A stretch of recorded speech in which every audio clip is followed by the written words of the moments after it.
There exists a separate world kept secret from humanity, a terrifying abyss known simply as the Gorge. In this shadow realm, the world is not defined by noise, but by silence. For Drasa, silence is a currency, and she is the wealthiest woman in the room.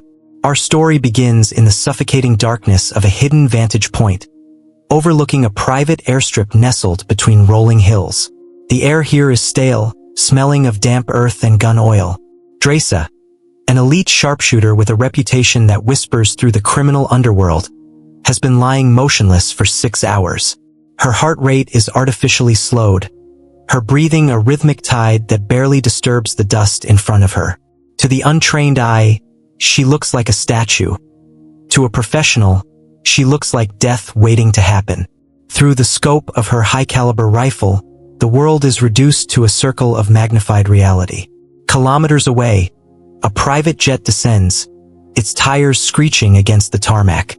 The heat shimmer off the runway distorts the air, but Drasa's calculations are precise. She adjusts for windage, humidity, and the curvature of the earth.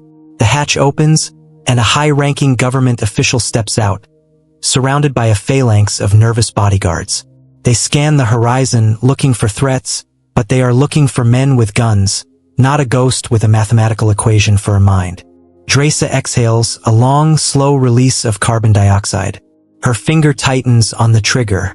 The recoil punches her shoulder, a familiar bruise in the making, as the bullet traverses the distance in less than a heartbeat. It is a clean shot.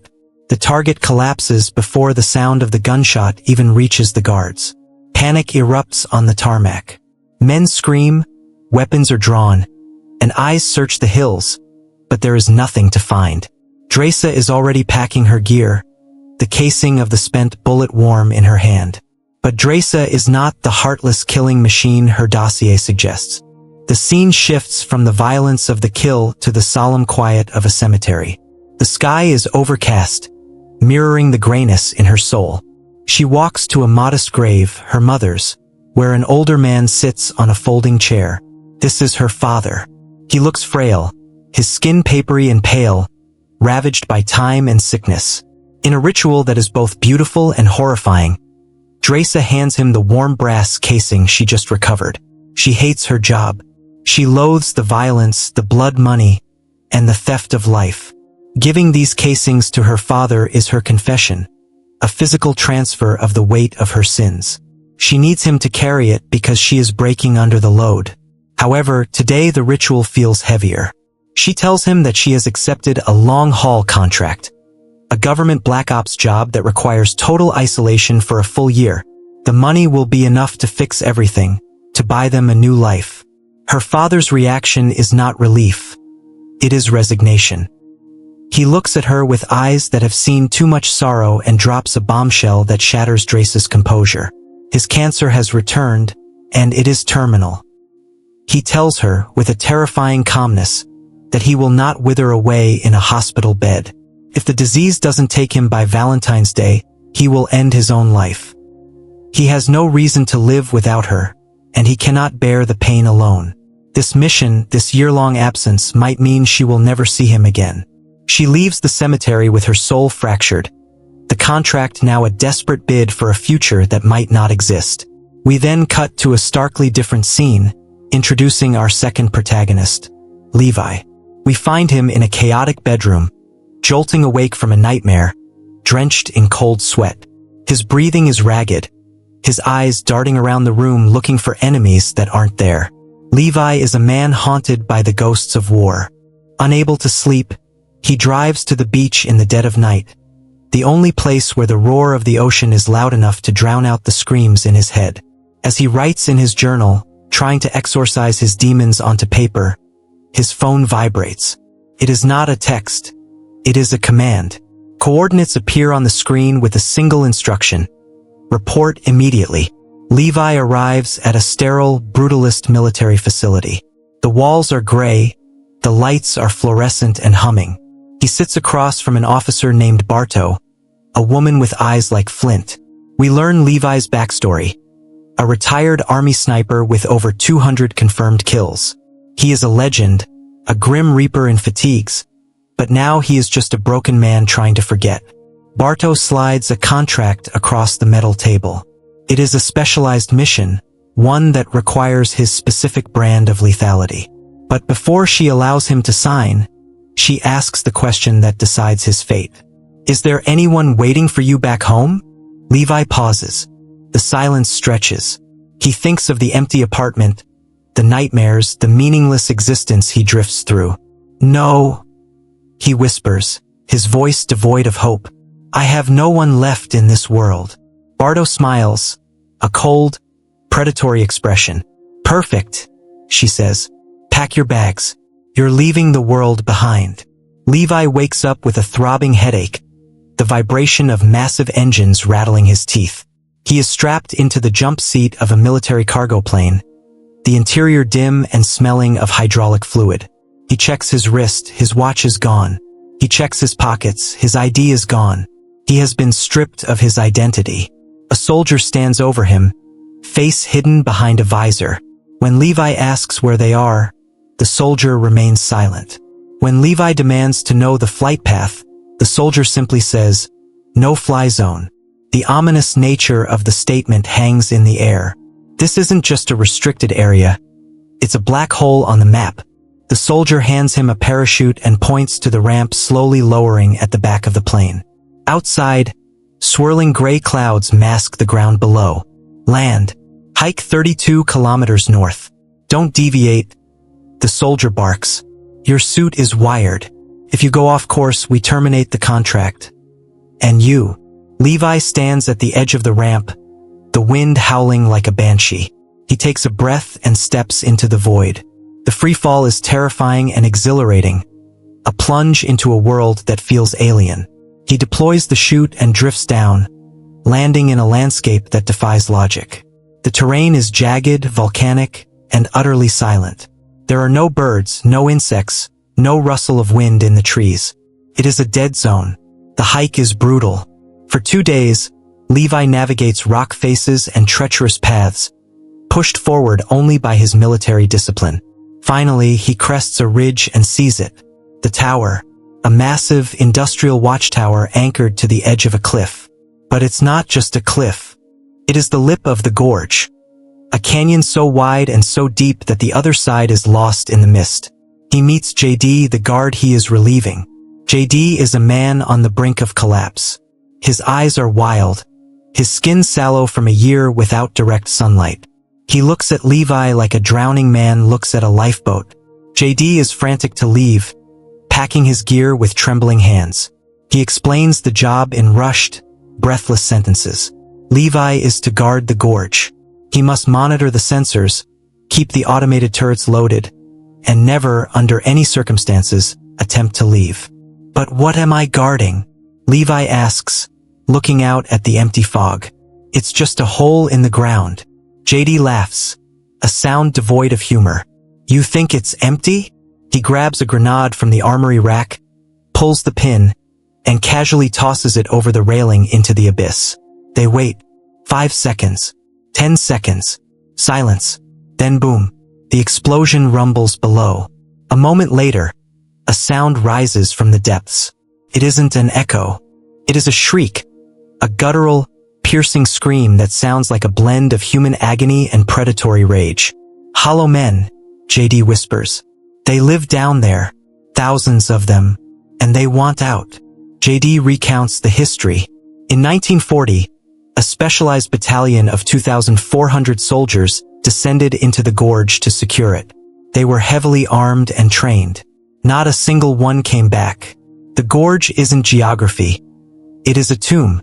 Before the extraction helicopter arrives, JD grips Levi's shoulder, his fingers digging in. Listen to me carefully. If you hear a siren, run. Don't ask questions. Don't look back. Just run. The chopper descends, kicking up dust. A rope is lowered. JD clips in, a look of pure ecstasy on his face. He is finally going home to his wife and kids.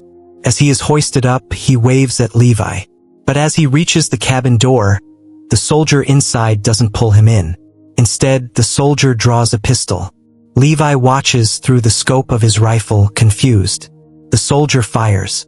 The shot hits JD in the chest. Then, the soldier pulls a knife and severs the rope. Levi watches in slow-motion horror as JD's body plummets past the tower, disappearing into the fog of the gorge. The helicopter banks away and vanishes. The realization hits Levi like a physical blow. There is no relief shift. There is no going home. He hasn't been hired. He has been buried alive. The isolation is a physical weight. It presses down on Levi's chest, making every breath a struggle. Days bleed into nights and nights into terrors. Levi falls into a robotic routine to keep insanity at bay. Wake up, check radar, reload turrets, eat tasteless rations, sleep, repeat. The silence of the gorge is heavier than the loudest noise he has ever heard. It is a silence that invites the mind to eat itself. Levi begins to explore the tower, looking for anything to break the monotony. Behind a heavy metal bookshelf, he finds scratches on the wall. He pushes it aside to reveal a mural of madness. Previous guards have carved messages into the steel. Dates, prayers, incoherent ramblings, and drawings of creatures with elongated limbs and hollow eyes. They are watching, one note says. Don't look into the dark too long, says another. It is a legacy of fear, passed down from one prisoner to the next. One afternoon, while scanning the horizon with the tower's high-powered telescope, Levi catches a glint of light across the canyon. The East Tower. He was told it belongs to the Russians, a rival faction, and that communication is an act of treason punishable by death. But Levi zooms in. He sees a figure. It's a woman. This is Drasa. She is doing push-ups on her deck, her form perfect, her solitude mirroring his own. Levi is struck by a bolt of lightning, the shock of seeing another human being. He watches her for days, debating the risk. The sensors on his suit, the cameras in the tower, they are all watching. But the human need for connection is stronger than the fear of death. It is Drasa who breaks the seal. On her birthday, the crushing weight of being alone on a day meant for celebration becomes too much. She writes on a large whiteboard and holds it up to the glass of her tower. Levi zooms in. What is your name? Levi freezes. He looks at the camera in the corner of his room. He looks back at the woman. He grabs a marker and a piece of cardboard. Levi. Across the gorge, Drasa smiles. It is the first smile Levi has seen in months. She writes back, Drasa. The connection is electric. They begin to communicate daily, developing a shorthand language. They learn about each other's lives in snippets. Drasa reveals it is her birthday and starts to dance to music only she can hear. She invites Levi to join. He awkwardly sways, admitting via whiteboard, I don't dance. I shoot. Drasa takes this as a challenge. She places a small glass bottle on the railing of her tower, a target the size of a finger, kilometers away across a windy canyon. She gestures for him to hit it. Levi settles into his sniper nest. This is his element. The math, the wind, the breath. Crack. The bottle shatters into dust. Drasa claps, delighted. She then sets up a bottle on his tower railing, aiming her own rifle. Bang. She matches his shot perfectly. They are not just survivors. They are apex predators, recognizing a kindred spirit across the abyss. But the playful atmosphere is brutally interrupted. The radar on Levi's console screams red. Proximity alert. Drasa waves frantically from her tower. Look down. Levi rushes to the railing. The cliffside below him is moving.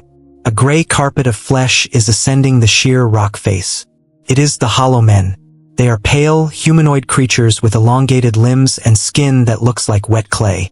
They move with terrifying speed, defying gravity. Levi sprints to the automated turrets, overriding the safeties. He opens fire. The heavy caliber rounds tear into the swarm, but for every one he kills, 3 more take its place. They screech, a sound that vibrates in his bones. He is being overrun. A creature breaches the railing of the East Tower, tackling Drasa. Levi watches through his scope, helpless for a split second. Drasa is struggling, her weapon knocked away. Levi takes a breath. He aims not at the creature, but inches past Drasa's head. He fires. The bullet travels across the gorge and impacts the creature's skull, exploding it in a spray of black ichor. Drasa shoves the corpse off her, grabs her machine gun, and unleashes a hail of covering fire onto Levi's tower, shredding the monsters climbing toward him. As the last of the creatures falls back into the dark, Levi and Drasa lock eyes across the distance. They are panting, covered in sweat and grime. They realize the truth. Neither of them can survive this alone. The contract is a lie. The only thing that matters now is each other. Months pass. The bond between Levi and Drasa hardens into something unbreakable. They protect each other during the nightly raids, their synchronized fire turning the gorge into a kill box. But time is their enemy. February 14th is approaching, the deadline Drasa's father set for his suicide. Drasa falls into a deep depression. She stops writing on the board. She stops eating. Levi watches her through the scope, seeing her curl into a ball on the floor of her tower. He knows he has to act. The rules, the cameras, the death threats, none of it matters anymore. Levi devises a plan that borders on madness. He modifies a rocket launcher, attaching a high-tensile steel cable to the projectile. He aims for the support beams of Drasa's tower and fires. The rocket streaks across the gorge, embedding the anchor deep into the steel of the east tower. He secures his end. He now has a bridge. Drasa watches, stunned, as Levi clips himself onto the cable. He pushes off. The wind in the gorge is ferocious, buffering him like a ragdoll. Halfway across, the angle of the cable dips. Levi stalls. He is dangling over the abyss, thousands of feet of nothingness below him. He has to pull himself the rest of the way, hand over hand. His muscles scream, his gloves tear, blood slicks his grip. But he keeps looking at Drasa's face. With a final, guttural roar of effort, he reaches the deck. Drasa pulls him over the railing. For the first time, they aren't pixels in a scope or words on a board. They are flesh and blood. The meeting is awkward, tender, and overwhelmingly human. Drasa laughs through tears, telling him he smells terrible. She sends him to shower, and in a moment of levity, hides his clothes. They spend the night just existing in the same space, dancing to soft music, sharing the warmth of another human being. Levi writes her a poem, a promise that they will walk out of this hell together. But the gorge does not forgive happiness. The next morning, Levi prepares to zipline back to his tower to avoid detection during the morning supply drop. As he hooks in, a tremor shakes the ground.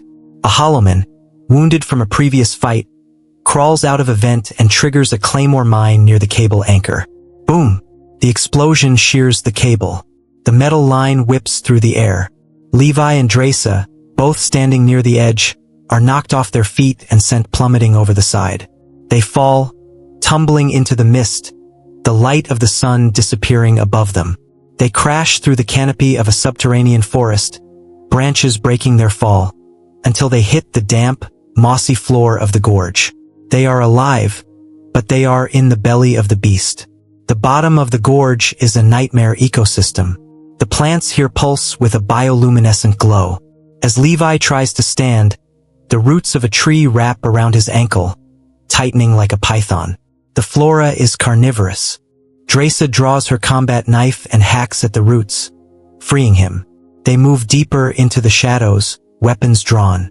They stumble upon a clearing filled with corpses. But these aren't fresh kills. They are skeletal remains wrapped in tattered, rotting uniforms. Levi kneels and wipes mud off a dog tag.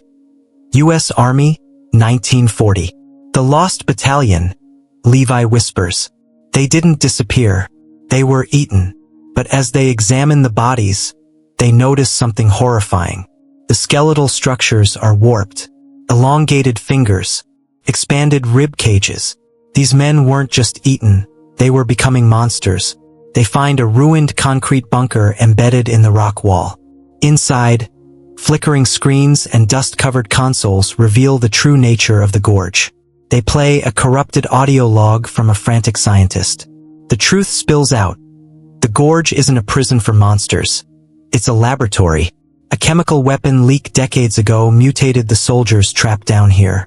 A shadowy corporation, Dark Lake, discovered the mutation and realized the virus could be harvested to create super soldiers that feel no pain and obey no laws.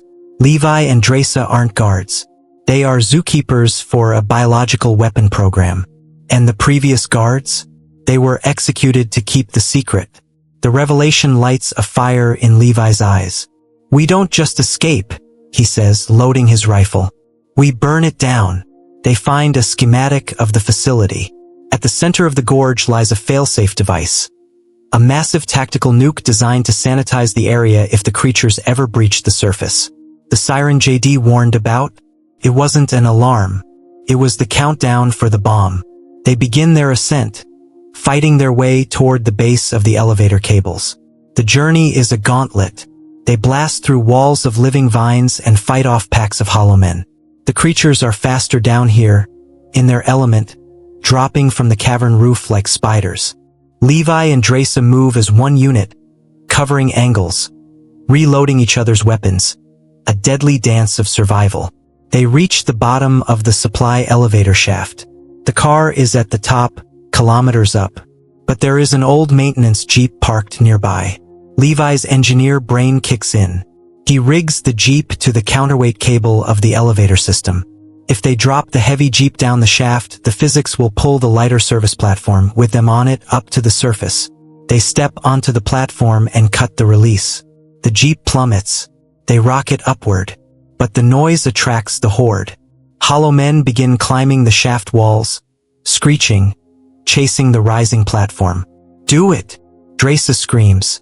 Levi shoots the gas tank of the falling Jeep. A second shot ignites the fuel. The Jeep becomes a falling comet of fire. It crashes into the bottom of the shaft, erupting into a massive fireball that consumes the chasing monsters. Levi and Drasa ride the shockwave upward, bursting out into the sunlight at the top of the tower. They scramble onto the deck, gasping for air. But the nightmare isn't over. Bardo's voice crackles over the tower speakers. She knows they have breached the containment. She orders Levi to execute Drasa, citing protocol. Levi smashes the speaker with his rifle butt. "We finish it," Levi says. He runs to the control console in the tower. He initiates the Omega Protocol, the self-destruct sequence for the nuke sitting at the bottom of the gorge.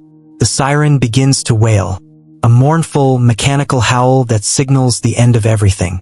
Bardo isn't giving up. An attack helicopter crests the ridge, a minigun spun up and ready to fire. Bardo is in the pilot's seat, her face twisted in rage. She strafes the tower, bullets tearing through the metal. Levi and Drasa dive for cover. They need to trigger the detonation manually now that the console is destroyed. The mechanism is a small thermal exhaust port on the missile, visible only from the edge of the cliff, deep in the shadows. It's an impossible shot. Levi looks at Drasa. "Run to the treeline. I'm right behind you." "No!" she screams, grabbing his arm. "Go, or we both die." He shoves her toward the forest edge. Drasa sprints, tears streaming down her face. Levi stands up, exposing himself to the helicopter. He takes a breath.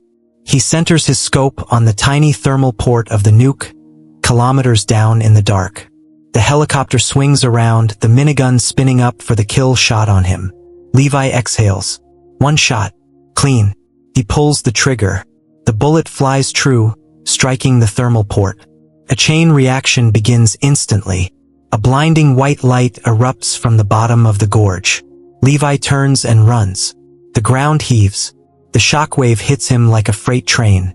The entire gorge collapses in on itself, a mushroom cloud of fire and dust rising to the heavens. The helicopter is caught in the blast, spun around like a toy and vaporized in the heat. Drasa, shielded by the heavy tree line, is knocked flat. She covers her head as debris rains down. When the dust settles, she stands up, screaming Levi's name. She runs to the edge of the crater. The tower is gone. The cliff edge is gone. There is only smoke and a raging river that has burst its banks, flowing into the new depression. Levi is nowhere to be seen. Months later, the setting is a quaint, sun-drenched street in Paris. Drasa is working as a waitress at a small cafe. She looks healthy, but her eyes are sad. She takes a break, pulling a folded, worn piece of paper from her apron. It is the poem Levi wrote for her. She reads it every day, a memorial to the man who gave her a second life. She places a coffee cup on a table for a customer who has been reading a newspaper. "Here you go, monsieur," she says softly, turning away. "Thank you, Drasa," a voice says. She freezes. The tray slips from her fingers, clattering onto the cobblestones. She turns slowly, terrified that it is a hallucination. Sitting there, scarred, walking with a cane, but smiling, is Levi. He survived the river. He found his way back. Tears spill down Drasa's face. She doesn't speak. She simply rushes into his arms. They hold each other in the middle of the busy street, the ghosts of the gorge finally silent, replaced by the beating of two hearts that refuse to stop.